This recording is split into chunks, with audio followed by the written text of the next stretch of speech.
পুরীর রথযাত্রায় ভিড়ের আগের সব রেকর্ড যেন এবার ছাপিয়ে গেল। ভক্তদের ভিড়ে, ভক্তিতে, স্লোগানে জয় জগন্নাথ। এবার পুরীর রথযাত্রা দুদিনের।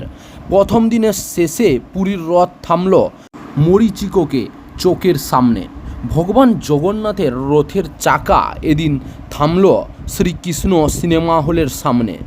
সিংহদুয়ার থেকে এখনও বেশ কিছুটা দূরেই তিন রথ। কাল সোমবার দুপুর 2টো থেকে সেখান থেকেই শুরু হবে রথের দড়ি টানা।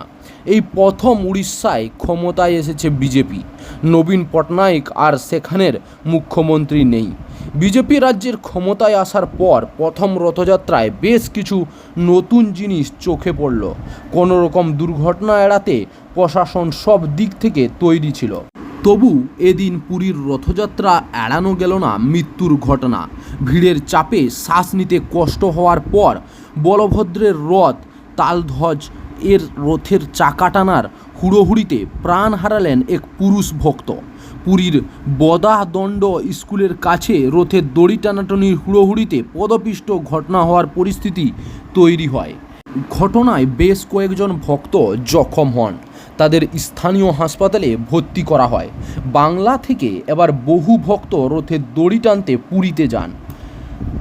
বলভদ্র রথের নাম তালধ্বজ, জগন্নাথের রথ নন্দীঘোষ এবং সুভদ্রার রথ দেবদলন।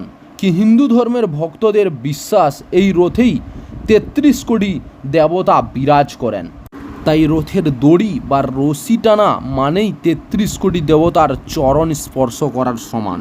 চাকরির খবর থেকে শুরু করে নিয়োগের খবর থেকে শুরু করে ঝড় ঝঞ্ঝা, দেশ বিদেশ, রাজ্য, জেলা এবং আপনার শহরের খবর একটা চ্যানেল আমাদের newsbangla.com-এ সবার আগে আপনারা পেয়ে যাবেন। তাই চ্যানেলটাকে অতি অবশ্যই সাবস্ক্রাইব করে পাশ থেকে বেল আইকনটা ক্লিক করে অল নোটিফিকেশন অন করে রাখুন। জয় হিন্দ, জয় ভারত।